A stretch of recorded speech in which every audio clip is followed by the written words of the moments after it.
చిన్నయ్య సూరి గారు చెప్పిన కథ అధ్యక్ష. ఇది పంచతంత్రంలో చిన్నయ్య సూరి గారు చెప్పిన కథ అధ్యక్ష. ఒక నక్క ఆహారాన్ని వెతుకుంటూ ఊర్లోకి వచ్చిందట అధ్యక్ష. అక్కడ రజకులు ఉపయోగించే నీలి రంగు ఉన్న తొట్టిలో పడిపోయింది. ఆ నక్కకి ఏమైపోయింది, ఆ తొట్టిలో పడితే ఆ నక్క ఒంటి నిండా నీలి రంగు అంటుకున్నది. ఆ నీలి రంగు అంటుకున్న తర్వాత అది మళ్ళీ అడవిలోకి పోయింది. ఇదేదో కొత్త జంతువు అనుకొని అడవిలో ఉన్న జంతువులన్నీ భయపడ్డాయట అధ్యక్ష.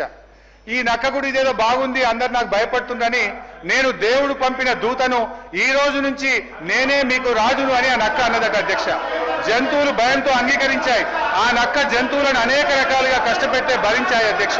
ఒకరోజు ఆ నక్క పెద్ద సభ పెట్టింది, కొత్త చట్టాల గురించి చెప్తుంది. అంతలోనే పెద్ద వర్షం పడి ఆ నక్క అంటిన నీలిరంగంతా కరిగిపోయింది. నక్క నిజస్వరూపం బయటపడ్డది. మాయ మాటలతో మారువేషాలతో పెట్టే భ్రమలు ఎక్కువ కాలంలో నిలవదు అన్నది ఆ యొక్క నీతి సూత్రం అధ్యక్ష. వీళ్ళ మాయ మాటలు కూడా ఎక్కువ కాలం నిలవవు. వీళ్ళ మాటలు, వీళ్ళ యొక్క నీతి ఈ రాష్ట్ర ప్రజలకు అర్థమైపోయింది. జై తెలంగాణ, జై కేసీఆర్.